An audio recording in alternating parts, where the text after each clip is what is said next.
All right. Good afternoon, guys. Good afternoon here on the East Coast. I'm your host, Brandon Troy.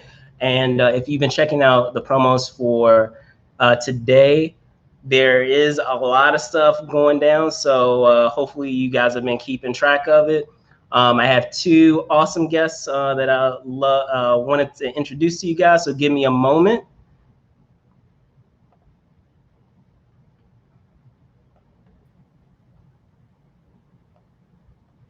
First up, I have Nathaniel Blume. What's going on, man? How you doing? Long time no speak. Yeah, pretty good. How are you? I'm good. All right, let me get my other guests on here. One moment. Mr. Blake Neely, how you doing, sir? Hey. For those of you that are watching out there, thanks so much for watching. I figured, considering what is going on this weekend, we have a awesome event known as DC Fandom that is happening this weekend. And in lieu of that, I wanted to, bring on two friends on here, Nate and Blake, who, if you guys, I'm sure, are familiar with their work, they are composers of many of the shows that you enjoy in the Arrowverse, whether it's Arrow, Flash, Legends of Tomorrow, Supergirl, what have you. Whatever music you enjoy within those shows, within that universe, my two friends here have a large part in that music that you enjoy. So again, gentlemen, thank you guys so much for hopping on. How have you been? I know it's been a while. Just tell me how have things been? Dude, this is not the way I like seeing you. I've seen you for 8 years every summer. And we've had Comic-Con, we've had drinking games, we've had craziness, and this is not fun. But still good to see you. Yeah. You as well, sir. And Nate, man, it's been forever. Like even beyond that, because I know there've been a couple of shows that you haven't attended. So how have you been in that time? Very well. I've had a couple kids in that time, and yeah, as I was telling you earlier, it has been a little while since I've been to Comic-Con, and I was so ready to go this year, and then that didn't happen. So hopefully next year everything will be kind of back to normal, and we'll get to meet there again. Definitely. And as I said, in considering the impact that both of you have had with those shows that I've already dropped, and the impact that it's had, can you talk a bit about? And I mean, Blake, we've discussed it before of how that journey started with Flash, but I don't think I've really delved with you, Nate, of how that journey began with you and entering this universe and It actually started with Arrow. Okay. It actually started with Arrow, and Flash was the spinoff in the second season of Arrow, and then and Nathan and I've been doing it since episode 1 of Arrow together. So, and awesome. then when it became when Greg said, "Oh, we're going to keep spinning off, and we're going to add Supergirl, we're going to add Legend of Tomorrow," it just got nuts. I mean, the Arrowverse, as they call it, expanded. Definitely, and with that in mind, can you speak to just that idea of bringing each of these unique elements to fruition? Because as you were just saying, Blake, everything started with Arrow, and for all intents and purposes was, I guess you can say, if you were relating it in any other capacity, the Iron Man of that universe, and starting that and being the granddaddy of that universe, and what has been able to develop beyond that. So for either of you, can you talk to how unique that journey has been in continuing to evolve that story, and bringing new elements in terms of not just themes, but the relationships that have developed amongst those characters? Now, I guess I start with you, Nate. Go ahead. Yeah, sure. Well, and I should also say that that I did start from episode 1 with Blake on Arrow, Yep. but then came Flash and then Supergirl, and over time, our team has expanded as well. And now Blake has touched all of those shows, and I've been there in some capacity, but there's also Daniel Chan and Sherry Chung, who are big members Of of course. the team as well, and they're on some Shout of out Dan, he's been on here. Yes. the, yeah. Well, So at first, the way we set it up was everybody was sort of working on all the shows, and I think it was around season 3 of Flash, right, Nathan, that we were like, yeah, this is way too confusing. And although we all loved the shows and like no one wanted to drop one of them, we kind of split up, and Nathan and I took Arrow and Flash, Daniel and I took Supergirl and Legends, and Sherry went on to Riverdale and Blind Spot. Yeah, Nathan, you can speak to this too, but we had to say goodbye to Arrow this year, and that was particularly difficult to do. You get really attached to the characters and the themes, and although somehow that will live on through the other shows, and if he appears, maybe, I mean, he's dead, so he probably won't appear. But it was hard to put one to bed and to say goodbye. Yeah, for sure. But it was fun. It was a great last season. We got to kind of relive the highlights of the whole series, episode by episode, and it was a nice little goodbye. But I mean, yeah, just when we said this time last year, Nathan, we looked at each other and we high-fived and said, "It's gonna be a greatest hits season. You can bring out all the greatest hits." Yep, and we were able to do that and give that show a nice send off. But yeah, I mean, just when we think surely no one is going to want another DC comic book show, yet another one comes out, and there's a hunger for it. People really want it. So it's just crazy how big it has gotten. And would you say like that in having, an end of an era, with Arrow coming to a close, was as hard as you guys have specified that it was it a little easier or a little more seamless in that you were still continuing with the universe, even though you were down a show, or a show was ending, you still had some carryover with a lot of those characters moving on elsewhere to other shows, and still having kind of that through line with other shows that are still within that universe? Oh yeah, in fact, there was and I don't think it's completely gone yet, but there was going to be a spinoff with some of the women from Arrow. It was gonna be Green Arrow and what was it? Green Arrow and the what? Canaries. Oh, and the Canaries. Mm-hmm. And that might still happen, but as Nathan said, the DC canon is so deep that they'll just grab another character and say, "What about this one?" And Greg's amazing at. I mean, he knows comic books like no one I know, and he can say, he came up with Green Arrow. I loved Batman, Spider-Man, not Spider-Man. I'm a DC guy. I love Batman and Superman and all those guys. And he pulls out to start this off Green Arrow, which was sort of it was a known character, but not the most popular, and made it into, everybody knows that character now. So he'll continue to do that and dig deep into the repertoire. Yeah, and you never know who's going to show up on what show. And of course, the crossovers are always fair game for anything, too. So, I thought you were going to say Nightmare. Well, I wasn't. It was Nightmare. Now that we're on the subject. I mean, this year was 5 episodes crossed over. And it was fun because Sherry got to come back in because she does Batwoman with me. So it was the team of 4 were doing the crossovers together, and we each worked on each of the 5 episodes because it was massive this year. Yeah. But I said to Nathan a few years ago, who would have thought that we'd get to score the character Superman? I mean, to sit and I remember texting Greg and saying, "Hey, do you want to try to use John Williams Superman Yes. Superman theme, or do you want a new one?" And he said, "No, I want a new one." And I just kind of went into a fetal position, and oh my God, here we go.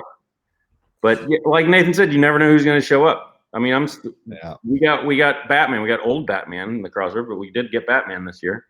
Yeah.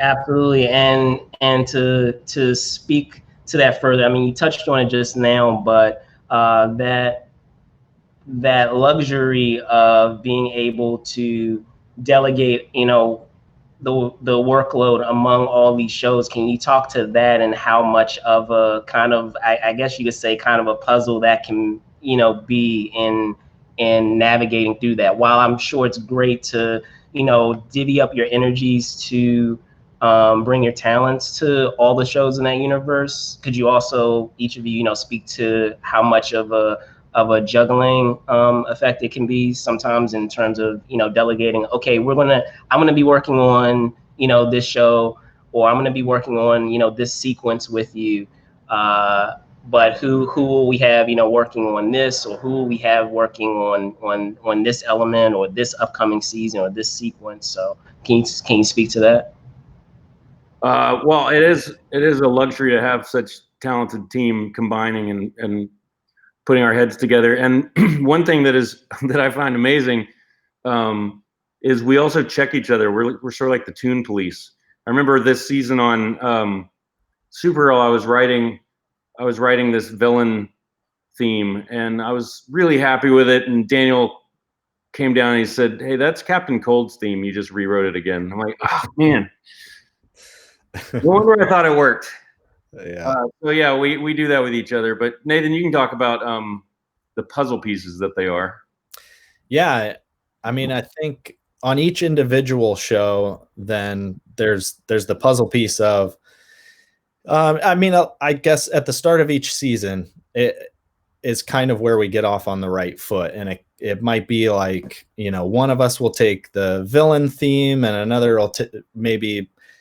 There's kind of like a new aspect to the team, so there might kind of be a twist or a new team theme, and then I think from there, that's kind of how it gets delegated. So whenever that villain is on screen, then whoever wrote that theme kind of like takes that on.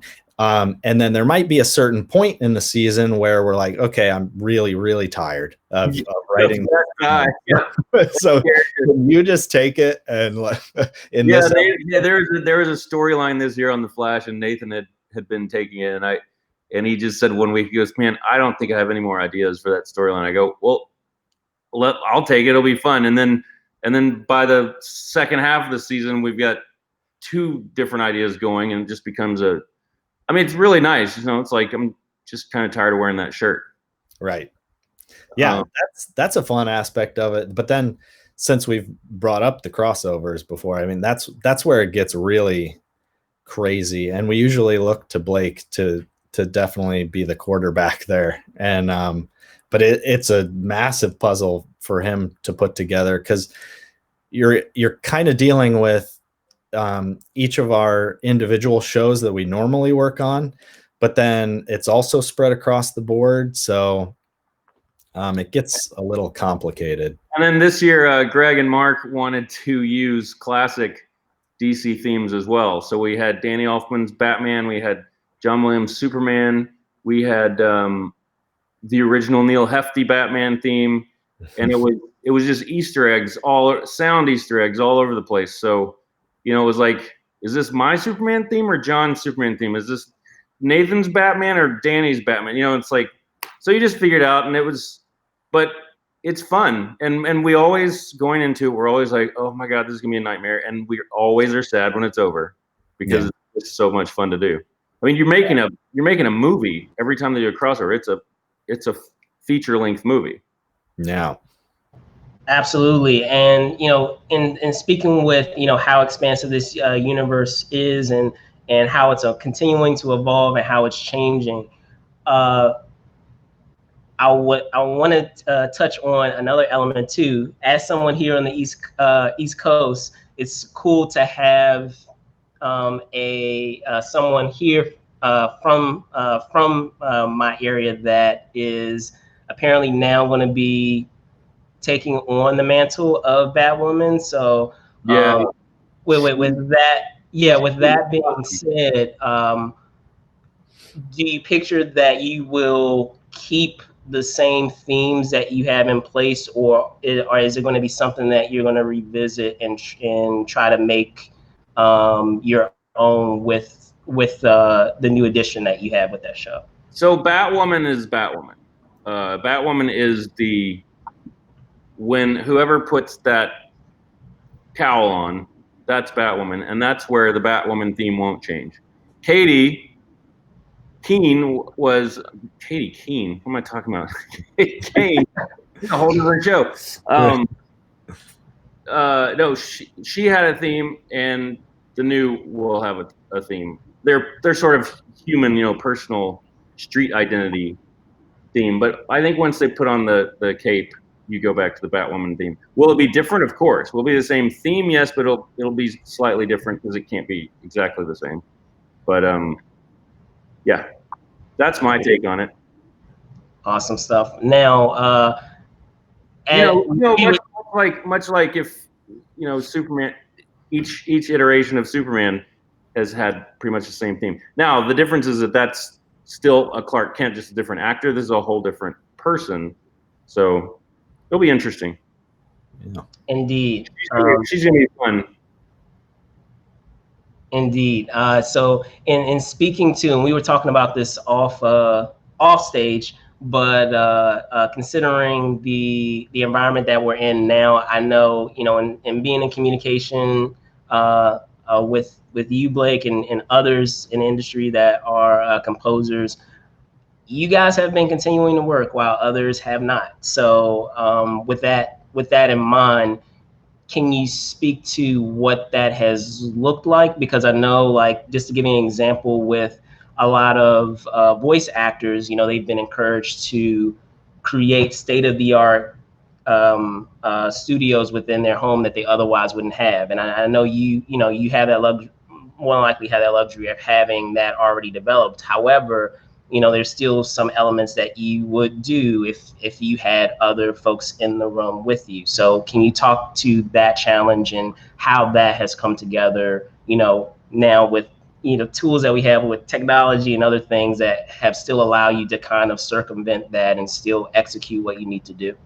Well, I'll just say something quick, and then I'm gonna let Nathan take this over, because all of the superhero shows, with the exception of the crossovers, we do ourselves, not with live players, because there's not the budget for that. But Nathan has a show, Prodigal Son, which was using orchestra, and right when we went into pandemic, he started doing the online distance recording it from home, so he can talk about that.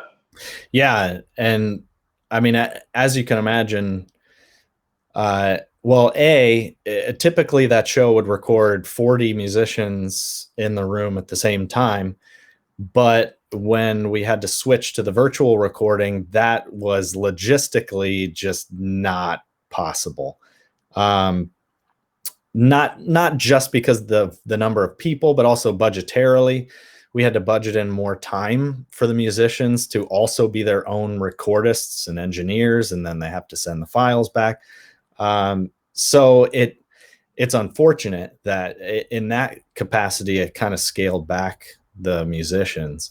Fortunately, we were still able to get it done. And moving forward, I'm thinking, like you said, I think a lot of the musicians who didn't have that at home, it didn't have a way of miking themselves up and recording themselves in a good sound environment, are working on that now so that they can have that in the long term. The other thing that's so difficult about it, Brandon, though, is that if you think about it, when you have 40 musicians in the room and you're on the conductor's stand, you can say, this is how I would like this phrase played. And everyone hears that, and you say it once and you play. Nathan sends string parts to 10 string players. You can get 10 questions back. How do you want this played? How do you want this played? How do you want this played?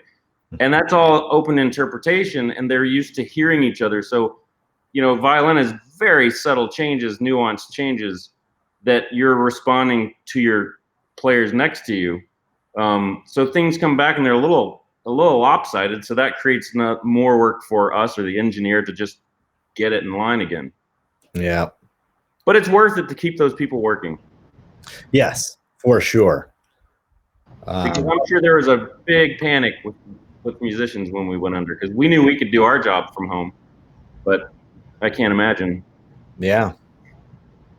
And I know there's been some attempts to start that back up again. I think Fox is open and Sony's about to open again, but it's people are still wary of it, and also when you add wind players into the mix, then there's a whole other aspect of they can't be wearing masks and things like that. So And and as two brass players, me and Nathan, there's a lot of spit coming out of those. yes. I mean, they have spit valves on them, so you don't want to. You'd rather go stand in an ER and have people cough on you than stand in front of a bunch of trumpet players in a pandemic. And I was going to say, I still can't even think of the other logistics, because even if you're, as you said, not wearing a mask, but you have tools in place to separate each of the musicians, that can affect sound and the acoustics and all those things. So like, I can't even imagine like the logistical problems that could, Well, there's develop. also, if you send to 10 different players, you're going to have 10 different microphones in 10 different rooms at 10 different positions. One might get too close, and the engineer's got to balance and mix all of that. And both of our engineers are like, it's kind of hell, but it's worth it to keep our friends working. Yeah. I mean, the man hours are exponential. If you think like typically it'd be a 3-hour call, you go to the soundstage and it's 3 hours of recording. Now you've got longer than that because it takes each musician longer, and then You all have of them are really stacked on top of each other, and then the audio has to be sorted through and lined up. And I mean, the hours are just insane that it adds to it. And our hours were already insane. Yeah. But I mean, here we whine about it. I haven't worked since May, so I'm rested. I'm ready. Yeah. I know you say we were fortunate because we had stuff that had already been filmed that we finished out. So we worked for a while into the quarantine, the stay-at-home orders, I should say. But I mean, now we're looking at, okay, when's filming going to start? When are we going to start? End of September. So yeah, which we're fingers crossed that everything gets up and going safely, and yeah, so we shall see. That we shall. So with that being said, guys, thank you guys so much for spending some time here on a Saturday to talk about the Arrowverse and your industry as well. Before I let you guys go, tell folks where they can find you. Me? Like social media? Yeah, got it, man. Oh, okay. So on Twitter, I am Blake Neely Cows, COWS.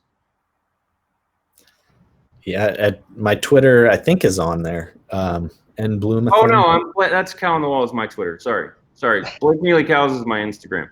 Oh, there you go. Yeah, you're right. Right there. Yeah. Otherwise, you can find us at home. Cool, right? So there you can come. You get out to West Coast like this weekend, Brandon. Let's sit in my backyard and play. What was that game we played? Cards Against Humanity. Cards Against Humanity. Wow, I feel like we are plugging this game. But with that being said, guys, miss you guys. Hopefully, come next year, we can actually spend time in person. But for those of you out there, thanks so much for watching. I'm your host, Brandon Troy, host and co-creator of Movers and Shakers Unlimited. You can find us on Facebook, which you're watching now clearly, but you can also find us on Twitter at Move and Shake UNLTD. You can find us on Instagram at Movers Shakers Unlimited. You can find me, Brandon Troy ENT on Twitter, and Brandon Troy _ENT on Instagram.